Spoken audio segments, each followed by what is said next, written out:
ప్రతిపక్ష బీఆర్ఎస్ ను చూసి రాష్ట్ర ప్రభుత్వం బీసీ బిల్లు పెడతామనడం గర్వకారణమన్నారు ఎమ్మెల్సీ కవిత.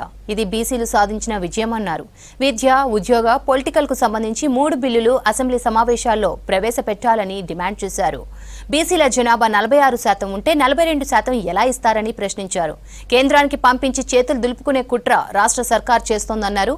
తెలంగాణ వచ్చాక జనగామ జిల్లా కల సహకారం కేసీఆర్ తోనే సాధ్యమైందన్నారు. జనగామ జిల్లాలో పర్యటించారు కవిత.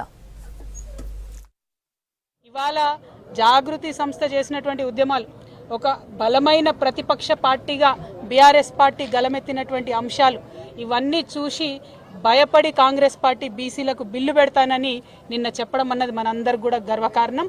ఈ బీసీల బిల్లు అన్నటువంటిది తెలంగాణ బీసీ బిడ్డల విజయం అని చెప్పి నేను భావిస్తా ఉన్నాను.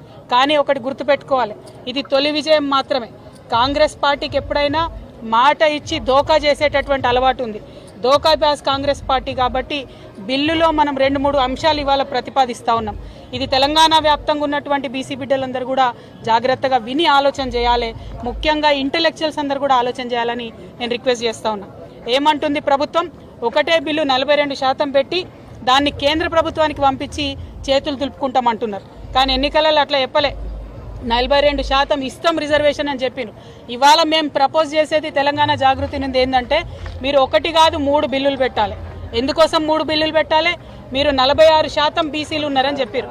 మరి 46% బీసీ ఆడబిడ్డలైనా మగబిడ్డలైనా చదువుకోవడానికి విద్యలో 46% రిజర్వేషన్లతోనే ఒక బిల్లు పెట్టాలి. రెండవది 46% మరి ఈ పిల్లలందరూ కూడా ఉద్యోగాలకు అప్లై చేస్తూ ఉంటారు కాబట్టి ఉద్యోగాలలో 46% రిజర్వేషన్తో ఇంకొక బిల్లు పెట్టాలి. పొలిటికల్గా వాస్తవానికైతే మీరు తప్పు లెక్కలు చేసినప్పటికీ వచ్చిన 46% పొలిటికల్ పెట్టాలి రిజర్వేషన్. కానీ మీరు 42 ఎన్నికలలో చెప్పినారు. కనీసం 42%తోనన్నా మీరు పొలిటికల్ రిజర్వేషన్ కోసం 3వ బిల్లు పెట్టాలి.